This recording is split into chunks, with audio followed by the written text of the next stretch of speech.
Hi, everyone. Thanks for joining our weekly podcast. I'm Shelley Cohen, and I am thrilled and excited to welcome back again Mark Cohen, who is the former director of retail studies at Columbia Business School, one of our esteemed writers at the ROM Report, not to mention your multitude of years of service in our industry. Welcome. Thank you. It's always a pleasure having you on. We have a whole kind of what I would call a modge podge of topics today. We're going to talk about vendor relationships, really hot topic right now. RTO, which earned its own acronym, Return to Office. So that'll be a fun conversation. That's really heating up for fall. We'll talk a little bit about the customer service and what it really takes to deliver consistent service. And maybe at the end, I can ask you to give us your view on holiday 2025. I haven't seen many predictions come out, but love to get your view maybe at the end of our podcast. So let's jump right into our first topic. So last time you were on Retail Unwrapped, Mark, we talked a lot about SACs, and one of the issues that came up was the payment of the vendors, and we talked kind of about how that was just a problem for the vendors, it's a problem for the consumer, etc. So I'm going to broaden that conversation, ask you to talk a little bit about vendor abuse and what that looks like, and why is that an issue in our industry today? Okay. Vendor abuse, which you and I have both witnessed uh, repeatedly, as practiced by the May companies, Federated's, Macy's, and now, of course, Saks Global, occurs when a distribution organization and a payables organization become profit centers. I'll tell you a very fast story which should answer the question of who pays for vendor abuse. I'm up in Canada as Sears Canada's CEO. A fellow called me to say hello who had worked for me as a divisional merchandise manager at Lazarus and then as a general merchandise manager at Sears Roebuck in Chicago. And he was lamenting the fact that his company, a private label costume jewelry company, was losing money. And as president, he was in the hot seat and he was going crazy trying to figure out how to solve his problem.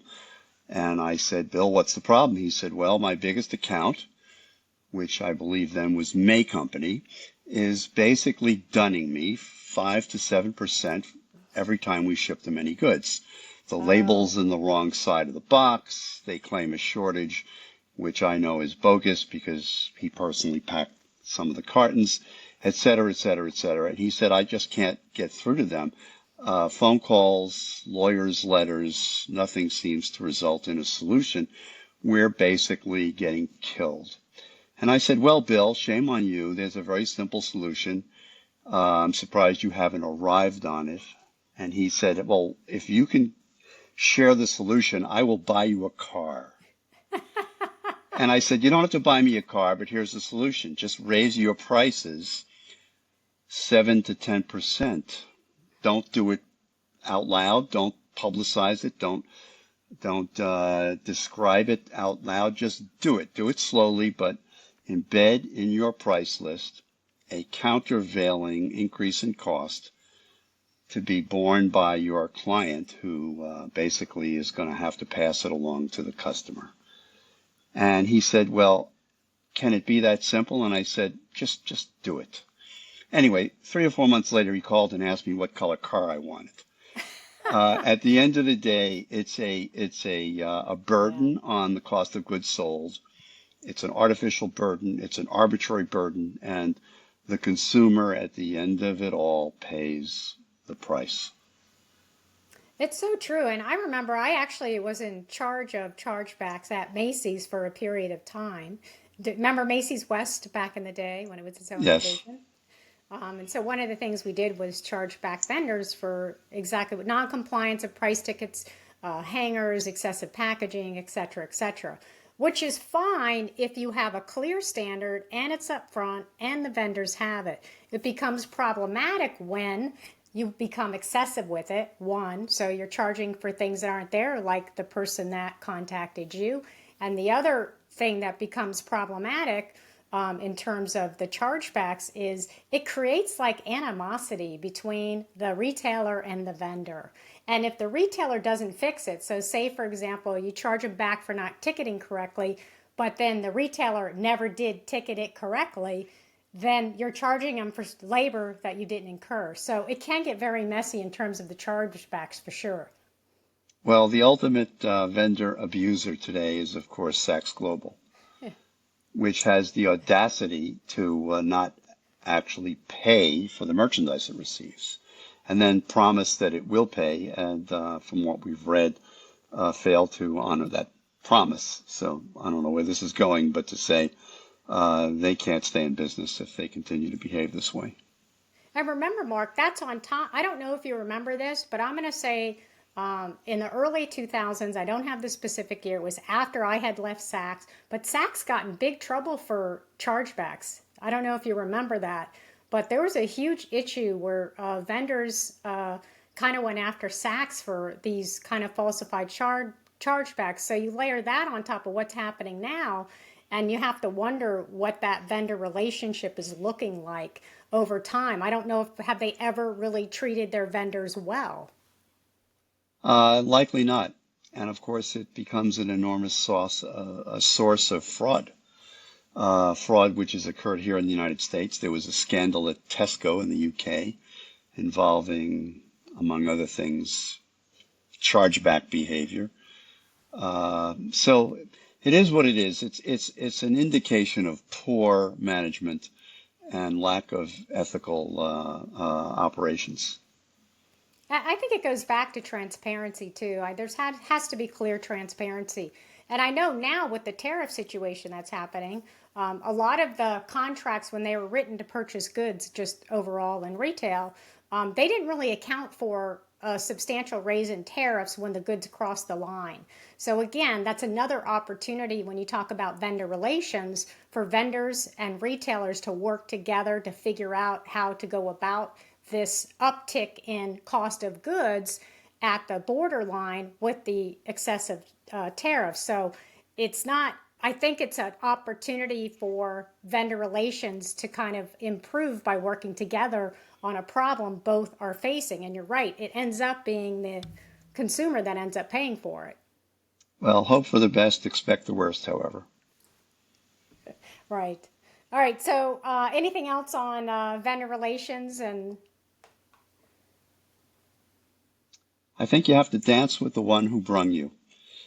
And when I you love it. treat your counterparty as a partner, you share the crises, you share the burdens, you share the issues, and you solve them. When you treat your counterparty abusively, you pay a terrible price at some point, no doubt. Yeah. All right, so let's talk about a really hot topic in the industry as we get into September, kind of the fall. I'm hearing a lot of companies mandating return to office. So, a lot of companies, I think there was a 24% increase in mandates requiring workers to go back into the office from Fortune 500 companies in Q2 of this year. And so we have JP Morgan Chase, AT&T, Amazon, among others that are really ramping up these requirements. So Microsoft just announced that they're considering this mandate of bringing employees back to the office. So what's your take on mandated return to office policies? I'm all for consensus management. I'm all for leading from behind. I've always thought of myself as a progressive manager. The issue of where a company actually does its business, conducts its business, however, is a command and control decision, not one that would ever lend itself to a vote or to consensus management of any sort. If a CEO and his or her board makes a determination that the health and well-being of their enterprise calls for everyone back at their desks in their facilities as they were pre-COVID, then it becomes a mandate. And a mandate, whether it's said politely or harshly, politely as in, here are the three paragraphs of reasons we've come to this conclusion, harshly as in Jamie Dimon telling JP Morgan Chase employees, on this date, you're back at your desk or you're fired. So regardless of your style, it's a mandate. Now, you and I will probably both teaching via Zoom. I know I was in the fall of 2020 and the spring of 2021 when, in the height of COVID, the world shut down. Colleges, universities shut down in person, businesses closed. There was no trust and faith that COVID would have a solution, that COVID wouldn't kill everybody who contracted it. There was tremendous fear and lack of knowledge. And so we went through that period, and then COVID became manageable. Columbia, thankfully, in spite of its record of inability to make constructive management decisions, decided that on a date certain, all classes would become in person, and all faculty would appear in person to teach those classes. The consequences being, if you didn't show up as a student, you'd be expelled, and if you didn't show up as a faculty member, you'd be fired. Period. There was lots of sniveling and whining. A lot of students didn't want to come back to class. They didn't want to come back to New York. In some cases, they didn't want to come back to the United States. And there were quite a few faculty members that I know of who got very comfortable with Zoom and didn't want to return to campus as well. I was delighted that the university took a stand. I've applauded people like Jamie Dimon, without regard to his style, for making a decision and making it a mandate. And that's what it is. Now, I'll tell you another story. In the aftermath of COVID, I've had on several occasions students in my class raise their hands and ask how I felt about remote management of businesses, to which I said, in my opinion, after 30 some odd years in retail doesn't lend itself to remote management, certainly not merchandising, marketing, et cetera, et cetera. So in my opinion, businesses need to come back to the office. And if a business was in trouble, as for example Macy's was, and in some regard maybe still is, time to get everybody back in their seats. And several students on several occasions said, yeah, but what if your executives don't want to do that? What if they've moved away from headquarters? What if they've really adopted this remote lifestyle? Shouldn't they be permitted to continue? To which I said, no. If you've come to the conclusion that your enterprise requires their presence, then that's it. Well, what if they threaten to leave? To which I said, see ya. And they said, well, what if your most talented people took that view? To which I said, get ready to replace your most talented people with other talented people who are willing to come back to the office. And you'll probably have to deal with some disruption, but it's not subject to a vote. It's not subject to petitions and entreaties and sniveling and whining. If it's a decision that's made with thought and care, it becomes a mandate. So, you know what? The world is discovering that remote work in many fields of business just is not optimal. It certainly wasn't optimal in education. I taught for a year via Zoom. I was able to do it. Students were able to participate, but it was difficult and it was not okay. It was survivable, as it tends to be, but it was not okay.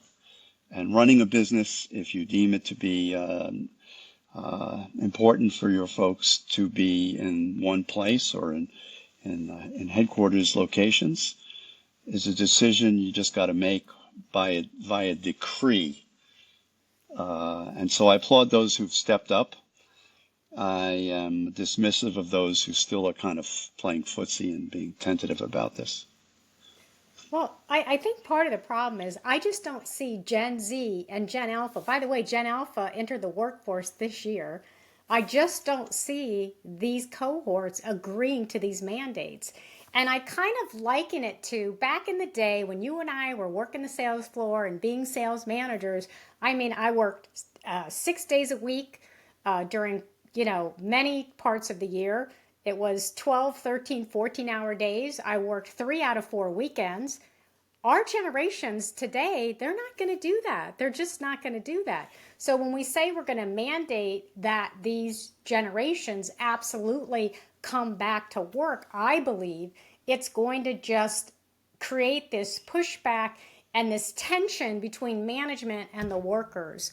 So I think that a hybrid 4-day work or something like that promotes like work balance. Remember, COVID, coming out of COVID, that kind of really upped the game in terms of wellness and balance and gave people kind of an inner look at, I got to take care of myself. And so I think because of that, and because people, when they went remote at COVID, they determined that they can get work done. I think that it's going to be difficult to like just mandate people. But I think what's going to happen is just what your student said.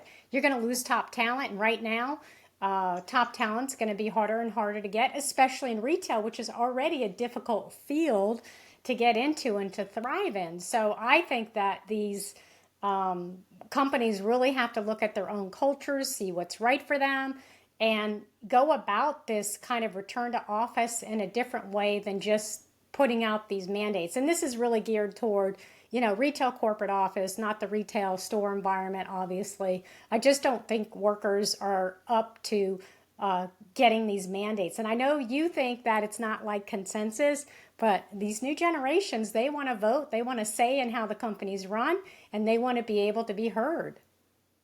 Well, at the risk of being consigned as a hard case, I'm sympathetic to a point beyond which I'm not willing to go, or would not be willing to go. It's obvious why many people, not just people of a certain generation, would find it attractive to have more control of their lives. You and I both work 6 days a week, ad nauseum, 80 to 100 Still. hours a week. We were of a different generation, but generational change notwithstanding, if these young folks need to be employed to live their lives, they'll have to either put up with a mandate, if you will, or find someplace else to work which will accommodate their needs and desires.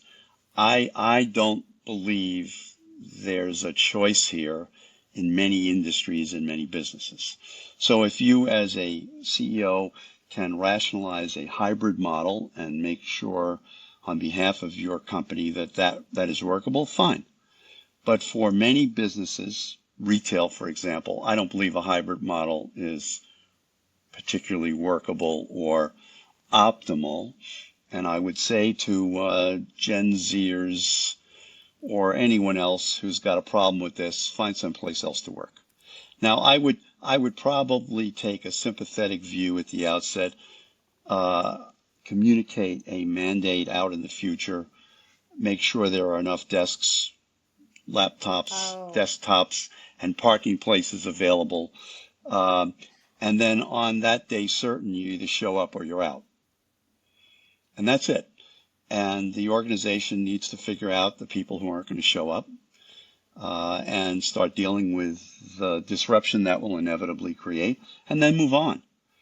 At the end of it all, it's not going to be up to an employee to decide how their organization um, is going to be organized ultimately. well, I think You I know, think the one kind of group of employees that are going to be really impacted, and we have a lot more sandwiched families. So we have people that are taking care of kids and older parents, and because of our change in our society and living older and etc.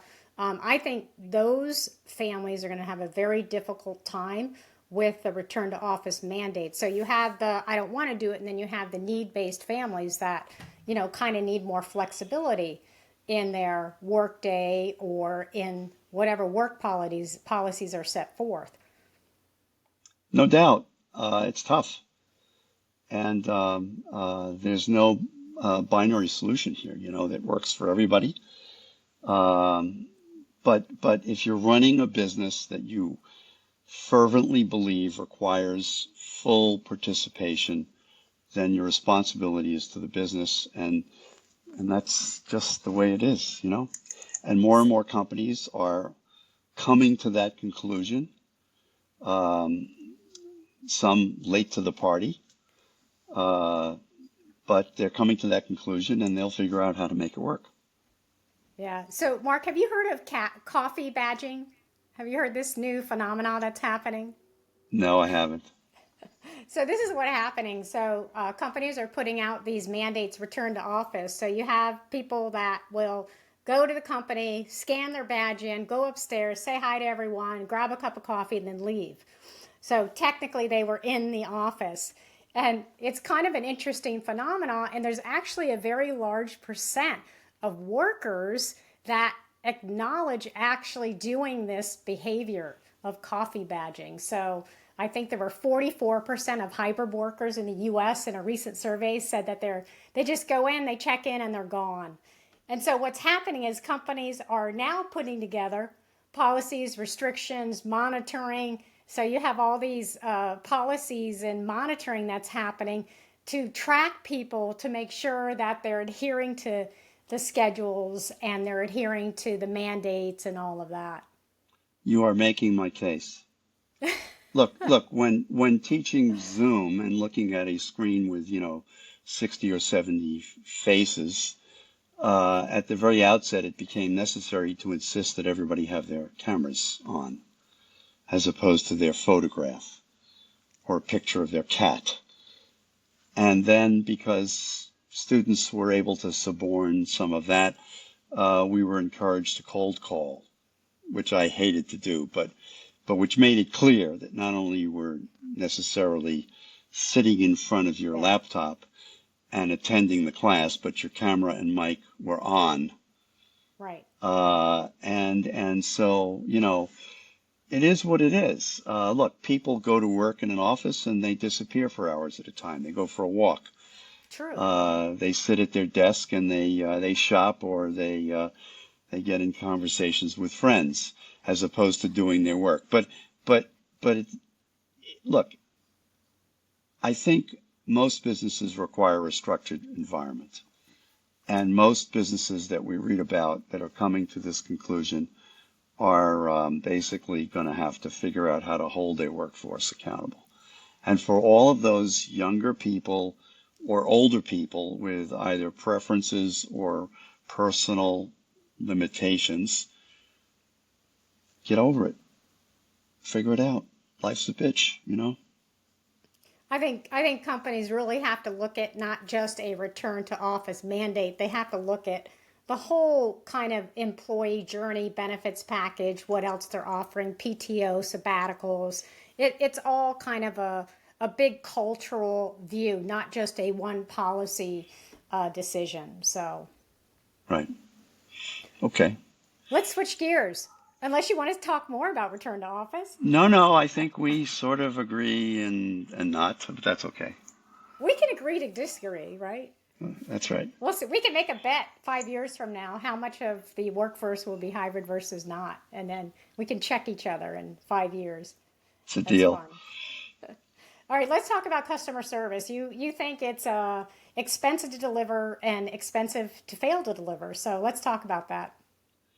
If you were to ask 1,000 retail executives, senior executives, CEOs, or 1,000 retail executives and other consumer-facing businesses executives, what's your position on customer service? Uh, Virtually 100% of them would say we believe fervently in customer service. It's a pillar of our organization's values, yada, yada, yada, yada. And then they would go on to talk about how involved they are. And I would have to tell you that three-quarters of them were lying, either out of ignorance or they actually know they're full of it because their company is not practicing any kind of concerted level of customer service. So consider the most elemental feature of customer service in retail, in a store. It's a physical location that's neat, clean, and friendly. And oh, That's by the smart. way, has things on the shelf that customers were invited to come on in and shop for. Okay? Yep. either because the retailer has advertised something, or there's a presumption that they are going to carry something that they believe their customer will seek them out for. So that's like a price of entry. Now, what happens when a store goes to hell? Like, for example, Target has gone to hell recently. Empty shelves, poor customer service, sloppy stores, some would say dirty, sloppy stores. This is a store that viewed its devotion to customer service under its Disney-led guest program as a pillar of their brand equity. What's happened to it? Well, for a whole variety of reasons, it seems to have slipped through their fingers. Now go to the online version of customer service.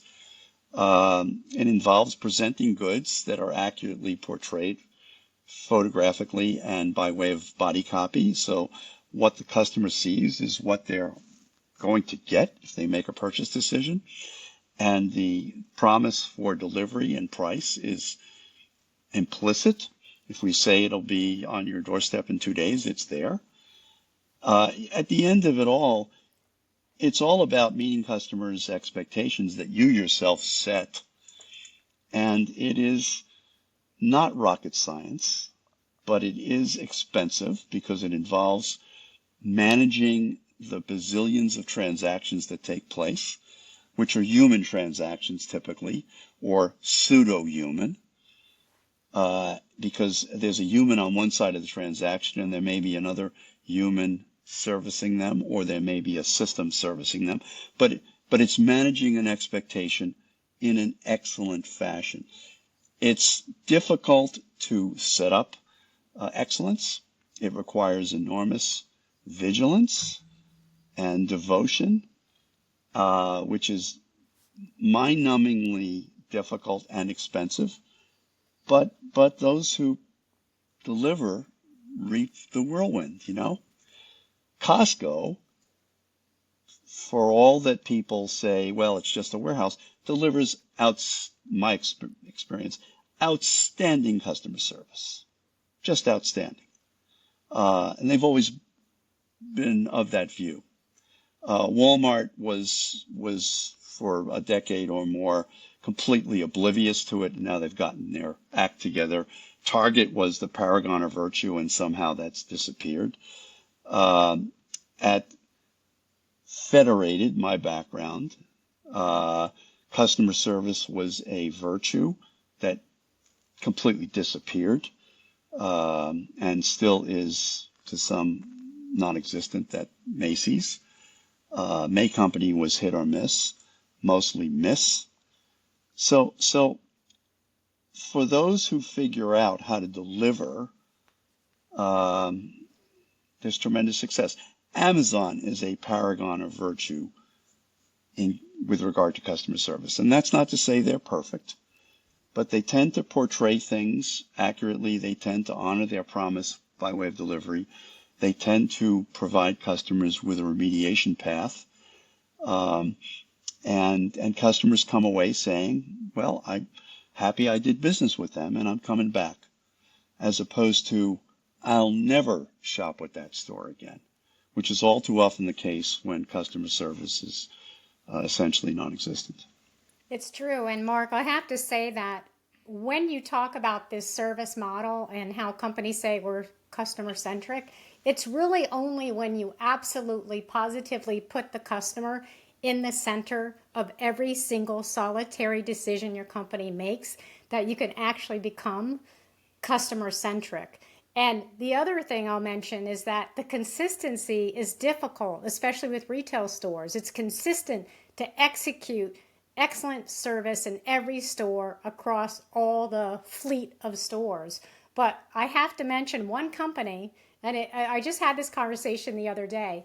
One company spends a lot of time and effort on training. They put the customer in the center of every single decision, and they are by far, in my opinion, one of the few retailers that consistently deliver customer service every single day in every single store. And of course, that's Nordstrom.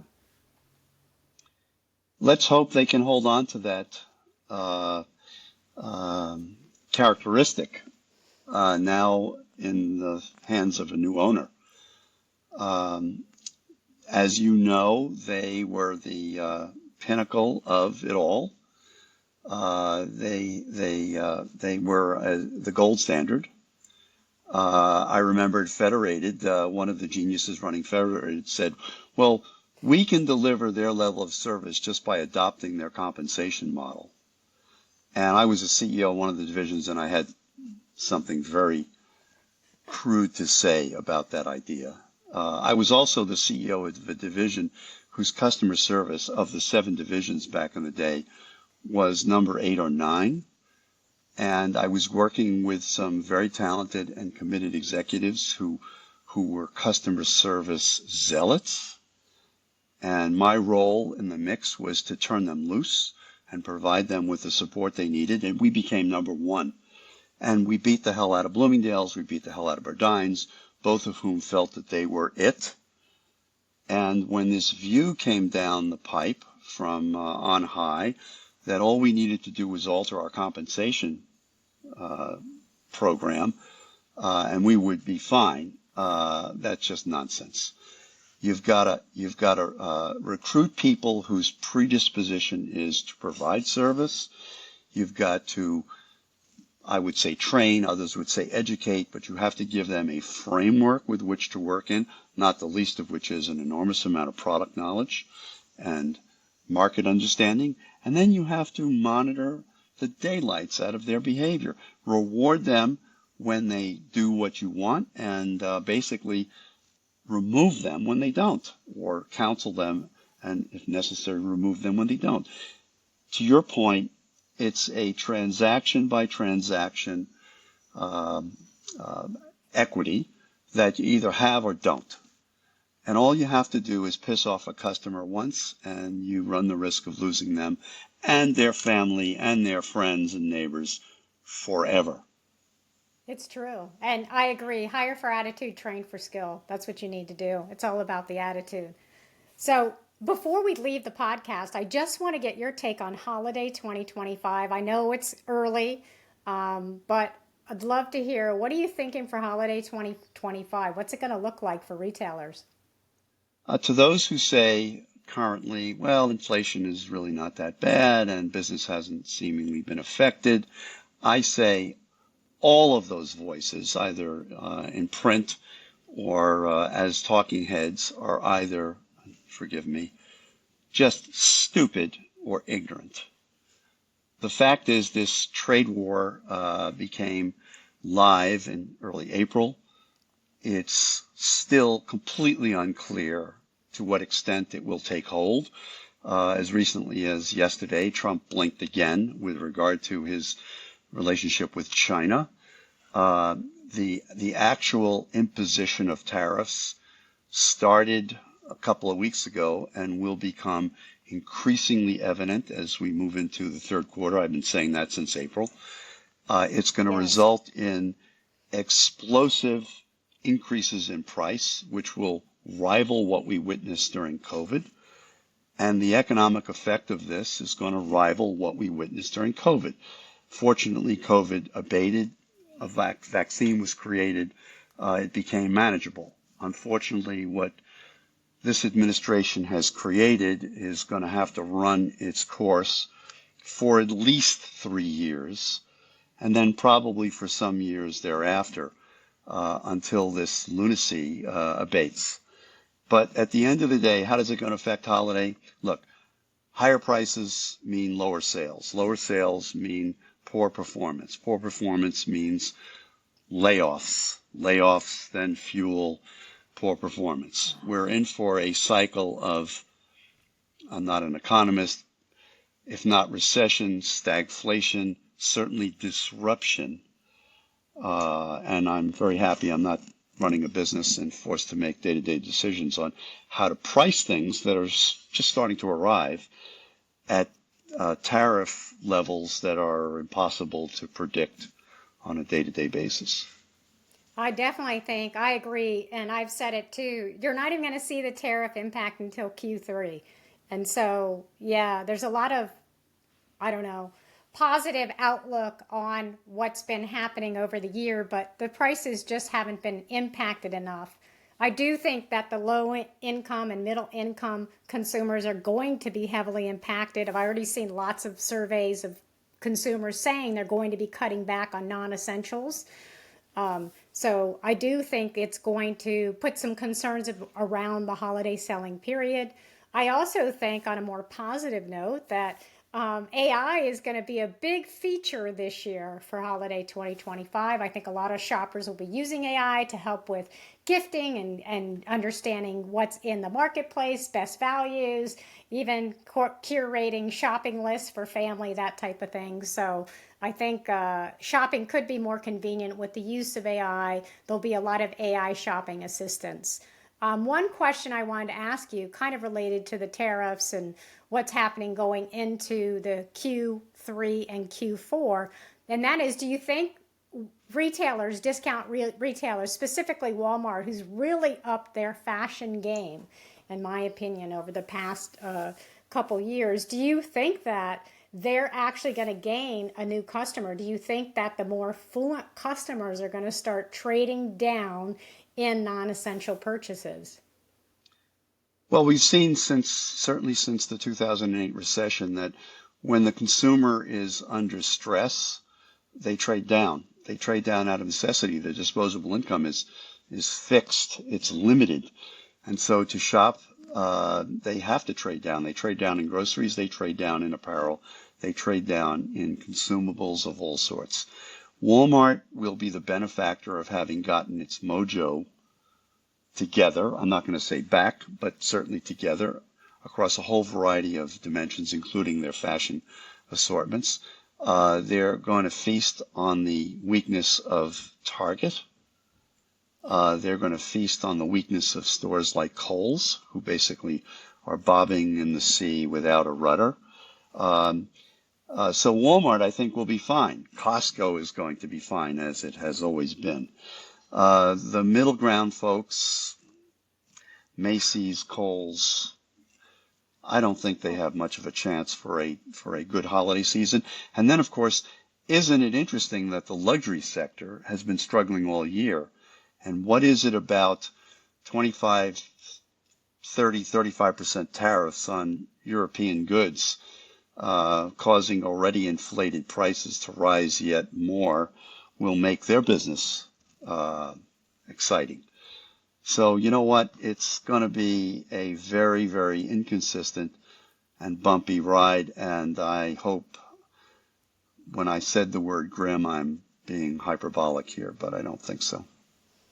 Yeah, well, I agree with you on Costco, who also has upped their fashion game. Exactly. You know, it's all about having things that customer want to buy and Right. presenting in a setting with regard to price and presentation that's best practice. And what do customers do? They shop. And what do customers have? They have choice. By the way, Amazon will be just fine. Um, no doubt about it. This and the de minimis loophole will certainly benefit people like Amazon Sure. in a very big way. Well, Mark, always a pleasure having you on. Thank you so much for being here. And any other closing thoughts that you have for our great listeners? Well, everybody needs to stay calm, stay well, and get over the irritation and anger you might be facing when hit with a mandate, and either figure out how to put up with it or find another job. Love it. Thank you, Mark. And thank you to our listeners. We appreciate your support. Thanks for your invitation.